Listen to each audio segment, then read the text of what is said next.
What is going on, folks? I am Goat. Welcome back to Warframe. So, obviously, this is coming of no new news. And first of all, anybody who is transitioning over from Destiny to Warframe, due to the obvious issues of the previously announced Destiny 2 DLC cutoffs, and then the Destiny 3 hiatus, basically, or cancellation, because they've liquidated the Destiny staff. A lot of people have gone to looking for other games of the caliber, right? So, in here of recent times, I mean, you have to go back in time to really think about this, right?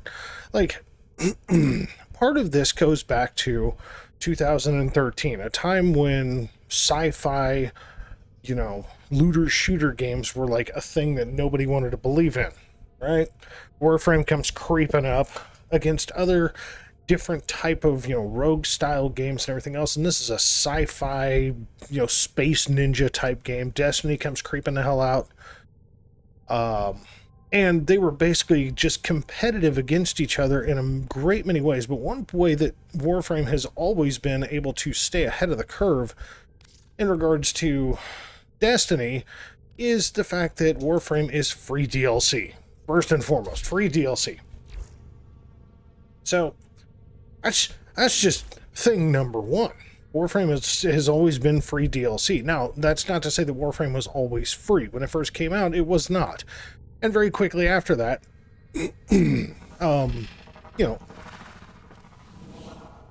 like it, player feedback and, the developers looking at the way the game functioned, they just decided that, incentivizing paying too much into stuff was probably not good. I'm like, something tells me she's got, the goddamn noble animation. I don't do animations. They bug the shit out of me. So anyway. So that's what we were looking at, right? Like, that's just the shit that we were looking at. Was initial Warframe early on was kind of pay to play. Then they went to, pay to progress if you want to. So it's really, truly a free to play game. The only thing that's not pay to, that is a pay item is Custom Tenogen, which is a gaming company. Okay, so a gaming studio like Digital Extremes basically getting with their players and artists that play the game and putting some of them and basically putting their ideas into the system and saying, you know what, these people spent this time to develop it, we're going to cut you in on this, and we're going to release this in game. So like going through Steam, you can buy Tenogen, which is, just for example, the helmet that my base mag here has is a Tenogen helmet. So it is what it is. But there's no requirement of pay to play in this game. There's no requirement of pay to progress. Now, does it assist? Yes. And I can tell you that paying to progress, even if it's a minimal amount, let's say you want to spend $10 every 2 months, that gives you the ability of saying, you know what, I'm going to buy some frame slots and weapon inventory slots and things of that nature, and only that. I'm not sitting here buying arcanes and mods and all this. I want to grind all this out. Now, one complaint across most of these sci-fi looter shooter RNG games is the grind, right? So for any Destiny players that are first coming into Warframe, understand that I'm going to probably say about the first 30 to 60 hours, and you got to understand, like, the way this game plays out, like most, is that when you look at the statistics of a game, okay, like it says I have 3,818 hours in this game, okay, those are mission hours. That's not hours standing around in a relay or chit-chatting or anything like that. That is start to finish mission. That's the amount of hours I have in this game played. I got a lot more time than that tinkering and playing around in the simulacrum. None of that counts towards my gameplay. Like missions completed, missions failed, missions quit. The missions quit, 100%, or well, I'm going to say 98% of that is me tinkering around with a build on Steel Path and going either, oops, I forgot to equip the loadout for it, or this isn't working the way I wanted to. I'm just going to reset and try a different idea. So You know, and there's some people with way more quit than that. Like the 270 missions failed was honestly in like my first 100 hours of the game. I don't really fail missions very often in this game anymore. So what is the benefit or the difference between something like Destiny in comparison to something like Warframe? Well, there is a negative, okay? There's a negative to something like Warframe in comparison to something like Destiny. It's one simple thing. There is no realistic PvP in Warframe. This is a PvE game to the core. The PvP aspect of this game is absolute dog shit. I will be the first to tell you that. I'm sure I will not be the last. Warframe's PvP side is like the most dead side of this game because it's trash. It's just never been good. From release, it's never been good. So that's a thing. But yeah, what's good about Warframe in compared to Destiny? Personally, I find that the grind in Warframe is a little bit more relaxed than Destiny. Not a lot. Especially when you get through, like, a lot of people will misconstrue the fact that there are technically 34 mastery ranks. Okay? Because there's up to Mastery 30, and then there's Legendary 1, 2, 3, and 4. Okay? I have a feeling at some point they're going to change that to just Mastery 34 because it just keeps going. Excuse me. But that being said, 34 Mastery ranks. One would think that that means that when you get to Mastery 17, that you're halfway there. That is completely incorrect. This is a scaling XP system. Okay? Now, what I mean by that is that at the present moment, I am mastery capped at 84,462 points until the next mastery level. So I'm capped at 2,903,038 XP. To get half of that, you are basically right about smack dab middle of Mastery 24, maybe on the cusp of Mastery 25. So to say Mastery 17 is the halfway point by numbers? Sure. By XP? Not even close. Because it scales up more. You need more XP per mastery level to get to the next mastery rank. So there's that. So yes, it's a little disheartening if you look at it that way, and I'll give you that. But if you've dealt with the grind of Destiny, you're not going to have a problem in the world with this. And honestly, I found that most of the drops, some of the mission types to get certain things do kind of suck. Not going to lie. Like Citrine, one of the best frames in the fucking game. Probably top 15, top 10 frames in the game. And her farm is atrocious. Base Cora, her farm is atrocious. Thank fuck there's a Prime for her. But that's another variant, right? Like, there's so many linking things between Warframe and Destiny when you look at them. Like, the factions that you fight, the focus system, the drop tables in themselves, the type of accessory, weapon and, frame or mods and the whole shebang. There's so many similarities between the two games that it's not going to be much of a challenge for a purist Destiny player to step into something like Warframe. Honestly, I think they'll find most of the grind to actually be a little bit more lax than Destiny. But again, you don't have to pay every fucking time there's a new bit of DLC. Especially big shit. There's like 1 or 2 humongous DLC updates a year with Warframe, and you don't pay for it. You just wait for it to drop and you upload, the data, and boom, it's there. Go do it. Destiny was like, here, go buy another game to play the existing game that you have just to get an expansion pack. That's what honestly turned me off of Destiny and Destiny 2, and even the thought of Destiny 3, and why I've stuck with this. The other thing, because I don't really dig much PvP, I actually like the camaraderie of PvE, but the other thing, truthfully, is the movement system behind Warframe. Oh, dear God. The fact that something as simple as bullet jumping, okay? Something as simple as bullet jumping turned into a mechanic by the developers because it could. Because they were like, you know what? Players are trying to figure out how to move, and this is a pretty fluid way to do it. And they're kind of cheesing a way to, with certain weapons or certain functions. Let's see, like we have slide, we have dodge roll, we have side, we have side rolls. We have I can actually... But then, you know, you have an upward bullet jump. You have forward jumps. You have forward bullet jumps. You have secondary jumps, so a double jump. I mean, the fluid movement behind this game is unbelievably good.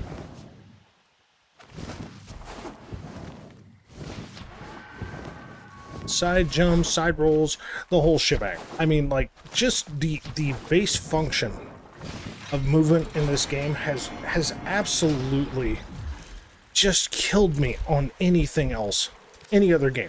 I get so spoiled that I will try to bullet jump when I'm playing. Let's say, for example, I'm in the God, I forgot what they call it. Basically the alpha of Soulframe, and I have been completely, you know, enamored with bullet jumping that I try to bullet jump in a game that doesn't even offer that particular movement function. It's the same studio. So I play Destiny. Yeah, sure, you can skid and slide and do all sorts of cool movements, but it's just not the same for me.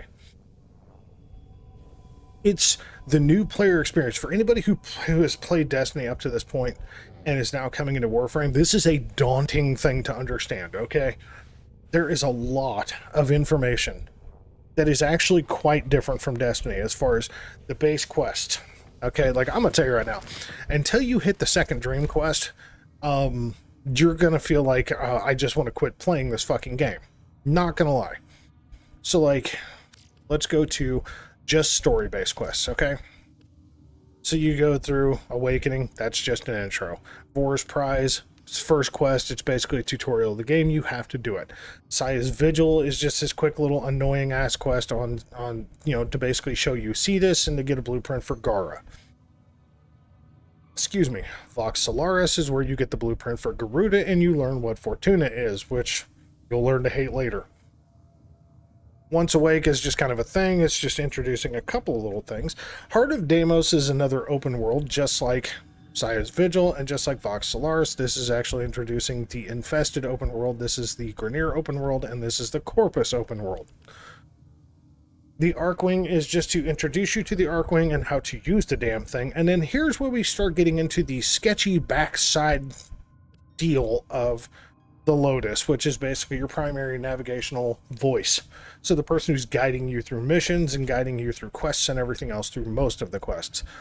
So a slight little touchy bit of sketchy past, and then once you get to the second dream, the quest line really opens the fuck up and really shows you some shit. And this is where, personally, I think that the lore of this game gets immensely immersive if you want it to be. It doesn't have to be. You can just play the fucking game. But if you really want to see some shit, and you really want to understand just how deep and how wild the lore is of this game, the second dream, Rising Tide, is in there simply because it's kind of a must-have in order to do the new war quest. The War Within is kind of like another game function tutorial, but it also introduces you to a more in-depth story about what the fuck you are. Chains of Horror is basically uncorking madness. Best way I can put that one. Quick little cinematic. That one's easy. The Sacrifice is releasing a new frame and telling even more backstory to the Prelude to War. And then you have the New War, the Angels of the Zeraman, Whispers in the Wall, and Jade Shadows. Now, Jade Shadows is very quick. It's supposed to be the Stalker quest. Jade Shadows is a good quest. It is short, and it doesn't really give a lot of answers, which I'm okay with because I'm hoping they add to that more. But Whispers in the Wall really, really opened up this massive can of worms, which is what's coming still, which should be exciting. The problem is getting through just the story quests alone is a bit of a daunting task, because, you know, the second dream is about an hour and a half quest, especially if you're not used to the movement mechanics. And just to get to that, you have to do all this other shit in this order to get there. You know, Heart of Deimos is somewhere between 45 minutes and an hour and a half. Natah's pretty quick, Arcwing's pretty quick, Vox Solaris is about 40 minutes, Saya's Vigil is about 35 to 40 minutes, Vor's Prize, like I said, you have to do. Rising Tide, rough ballpark, about an hour and 15 minutes. Used to be 7 days, so yeah, that's a thing. The War Within is the first lock-in quest. It is literally, you can't do another fucking thing in the game until you finish this bitch, so you best be ready.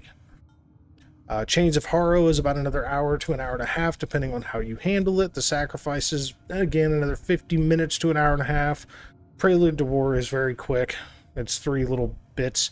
The New War is, relatively speaking, depending on your skill level, somewhere between 3 hours and 15 minutes, upwards of 5 hours. Angel of the Zariman's about 30 minutes. Whispers in the Wall is about 35, 40 minutes, somewhere in there. And then Jade Shadows is, relatively speaking, I mean, we're talking 25 to 30 minutes. But this is where it gets good. Just saying. But to understand the daunting nature of this shit, okay? Just equipment alone. There are 743 farmable items in this game. That is not including cosmetics of any kind. This is just Warframes. There's 100 of them between base frames and prime frames. And the difference is basically primes look cooler and they are slightly buffed. In the case of Grendel, they just kind of look cooler.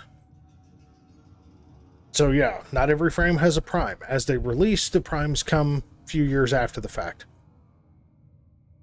There's 179 primary weapons, 140 secondary weapons, 213 melee weapons, 46 robotics, 15 animal companions, 13 13 vehicles, one of which is your railjack, 2 of which are necromechs, and then you've either got K-drives or arc wings. Then you've got 19 arc guns, which can also be used on your necromechs. You've got 8 arc melees, which can be used on one of your necromechs as well. Oh no, I'm sorry. She's got her Iron Bride, that's right. And then you have amps, which I'm not really going to discuss that, especially for new incoming players. But amps are a thing themselves, and you have 10 of those from 2 different locations that you have to grind out a shit ton just to get to these fucking things. So yeah, there's a lot. I mean, there is a lot of grind in this game, because there is a lot of stuff that is mastery capped. There's a lot of stuff that is just like, oh dear God, how the hell? Yeah, there's a lot of shit in this game to go through. The only thing I'm going to say is that, for the most part, I'm going to say about 85% of this community is actually very happy to help. Very, very, very happy to help. The reason being is very simple. It's PvE. If we can help a player become better, even if it's fast-tracking them a little bit, because you know what? I've traded entire prime sets to you know, a Mastery 4 player. You know, I mean, weapons are, you know, mastery locked, level locked, basically, so I do have to wait for, you know, certain weapons to be traded to frames. Big Papa Joe has done the same as me. Quite easily just traded entire prime sets, prime weapons, tradable items in the game. Hell, we've plat bought frames for them just to help people bypass bullshit farms. There is a lot of people in this community that do a lot to help people out. Like, when you start this game, okay? When you start this fucking game, just take this. No. Let's do this. Take this, because you're not going to have that. Take this, because you're not going to have that. If you find a clan and join a clan that doesn't have function requirements, so basically you have to sit there and just drop a bunch of bullshit at people. But if you find a clan that actually wants to help you, building this for a starting mag frame is not out of the question, especially since this is no forma, which forma is how you basically, is that green slot. It basically halves the points, the point value of a mod in order to make it cost less to do builds. This build right here will literally carry you all the way through the entire base star chart, which the base star chart is our solar system. This is the base star chart. Now you're not going to see all of this. You're not going to see this thing. That comes with the War Within. You're not going to see this thing because that comes with the Angel of the Zariman. Pretty much the rest of this you're going to see. But yeah, we have moons, we have old derelict ships, we have planets. We have all sorts of goodies in here. And each one of these are handled factionally different, either by betrayals inside of a faction, aka, Jupiter, perfect example, or just overrun by some nasty, goopy fucking running around pimples of the infested, being like Deimos and Eris and stuff like that. So, but yeah, there's basically 4 main factions, well, 5 really, but there's 4 that you'll initially see in the game. There are the Grineer, they are on Earth, Mercury, Mars, Sirius, Saturn, Uranus, Neptune, or no, take Neptune out of there, Saturn, Uranus, and Sedna. Then you have the Corpus, who are on Venus, Phobos, Jupiter, Europa, Neptune, Pluto. And then you have the Infested. They're kind of sprinkled in here and there, but the 2 primary locations that you find the Infested are Deimos and Eris. And then lastly, you have the Void, which has its own faction altogether, which has the Corrupted faction, which is basically all the factions that have been corrupted by the Void that have their own damage scaling. And yes, that's a thing. A whole different figuring out of the damage scaling of this game. Let me just say that Wikipedia is honestly your best friend. Until you start getting codex scans in the game, and you start learning what different factions really want, Wikipedia really is your buddy. Don't worry about some of the YouTubers talking about big PP numbers and oh my god, I can do this and I can do that, and oh man, this is so fucking amazing, because it's going to give you kind of hollow hopes and dreams. Okay? It's really kind of the truth. Yeah, it's an unfortunate truth that if you just go straight to YouTube to get big PP, like, this is not a big PP build. This is a base star chart. This fucking works. This isn't perfect, but this works kind of build. Okay? That's what this is. This is not some amazing build. Okay? It's just not. Like, if you want a better build, then you can start doing much more investment. And even then, is this a perfect build? Absolutely not, but it works for me. But we have these things that you can't even get your hands on, okay? Like Archon Shards, it's not available. Helminth, not available. These are all things that come later. Why in the hell do I have the Akimbo Bolto Prime on? I'll leave that question for later, because I'm dramatically... Oh, I know why. I was doing a test showing somebody how good this works. With base mag. So anyway, but I mean, like, there's all these frames. And you have to build all these frames with that modding system. And there are over 1,100 mods in this game, between Warframe primary, secondary, melee, arc gun, necromech, amp. No, not amp. Take amp back. Our arc melee, Riven mods, Tome mods, Parazon mods. There are mods for pretty much everything in this game. So you got frame, you have auras, you have augments, primary, secondaries, melees, stance mods, Exilus mods, vehicle, arc gun, arc melee, robotics, beast, yeah, railjack, duplicates, which sometimes that shows up, sometimes it doesn't. Incompletes, that's usually just so goofy. Riven mods, that's a thing in itself. Parazon, also crazy. And then Tome mods. Yeah, I mean, like, there is just a multitude of mods in this game. And figuring out how they all work is wild. I do have a tutorial section, okay? As far as a playlist, if you would like to peruse through that, be my guest. If you have any questions, though, especially if you're a new player, whether you're coming from Destiny or not, if you're a new player that has never touched Warframe before, let me just give you some advice, okay? New player guides in Warframe are so hit or miss, okay? The best thing that I can tell you is that if you, like, there is an entire Wikipedia just built up by players, okay, that have learned from this game and learned how to make things work in this game so well. And this Wikipedia is usually pretty damn spot on, especially when there's like new updates with damage changes and things like that. So don't be afraid to just go to Google. Hell, do it on your phone, do it on a computer, especially if you got an extra monitor or whatever, you're not mid-mission. And just type in, hey, you know what? What's the best damage for Grineer, wiki? Yeah. Don't take my word for it.